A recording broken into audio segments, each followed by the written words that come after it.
ಒಬ್ರು ಇದ್ದಾರೆ, ಹೆಲ್ತ್ ಇಶ್ಯೂನಲ್ಲಿ ಒಂದು ಪ್ರಾಬ್ಲಮ್ ಆಗಿದೆ. ಓಕೆ. ಸೊ ಆ ವ್ಯಕ್ತಿ ಈಗ ಬದುಕಿದ್ರೆ ಆ ಒಂದು ಫ್ಯಾಮಿಲಿ ಸ್ವಲ್ಪ ನೆಮ್ಮದಿಯಾಗಿರುತ್ತೆ. ಓಕೆ, ಆಯ್ತು, ಸಪೋರ್ಟ್ ಮಾಡೋಣ ಡೆಫಿನೆಟ್. 4.5 lakhsವರೆಗೂ. ಸರಿ, ಶೋರ್. ಒಂದು ಕೆಲಸ ಮಾಡೋಣ, ಆಫ್ ದ ಸ್ಟೇಜ್ ನಾವು ಮಾತಾಡ್ಕೊಂಡು ಮಾಡೋಣ. ಇದನ್ನು ನಾವೆಲ್ಲ ಇಲ್ಲಿ ಮುಂದೆ ಮಾಡಿ ಅಥವಾ ನಾವು ಅವ್ರಿಗೆ ತೋರಿಸಿ ಅದನ್ನು ಮಾಡೋದು ಬೇಡ.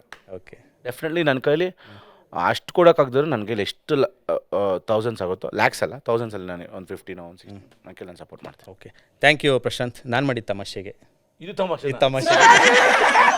ನಾನಿವಾಗ ನನ್ನ ಅಕೌಂಟಲ್ಲಿ ಅಷ್ಟಿಲ್ಲ, ಇವ್ರು ಕರೆದ್ಬಿಟ್ಟು ನಮ್ಮನ್ನು ಕಾಸು ಕೊಡು ಅಂತ ಯಾವ ಕಡೆಯಿಂದ ಕೊಡ್ಲಿಕ್ಕೂ ಇವ್ರು ಬೇರೆ ಬಂದ್ಬಿಟ್ಟು ಇಲ್ಲಿ ಬೇರೆ ಪಾಡ್ಕಾಸ್ಟ್ ಹಾಕ್ಬಿಟ್ಟವ್ರೆ. ನಾನು ಇವಾಗ ಅಕೌಂಟಲ್ಲಿ ಎಷ್ಟು ನಿಜ ಅನ್ಕೊಂಬಿಟ್ರೆ ನೀವು? ನಾನು ನಿಜ ಅನ್ಕೊಂಡೆ. ಓಕೆ ಓಕೆ ಓಕೆ ಬಿಡು ಆಯ್ತು, ಆಮೇಲೆ ಏನೋ ಒಂದು ಅಮೌಂಟ್ ಬರಬೇಕು, ಯಾವುದೋ ಕೊಟ್ಬಿಟ್ಟು ಕೊಡೋಣ ಅಂತ ಅನ್ಕೊಂಡೆ. ಆದರೂ ಕೊಡಬೇಕು ಅನ್ನೋ ಒಂದು ಮನ್ಸು ಮಾಡಿದ್ರಲ್ಲ. ಹೌದು, ಬಟ್ ಭಯ ಆಗಲ್ಲ. ಈಗ ಏಕಾಏಕಿ ಕರೆದ್ಬಿಟ್ಟು ಅದು 4.5 ಲಕ್ಷ ಜಾಬಲ್ಲಿ ಎಷ್ಟಿದೆ ಅಂತ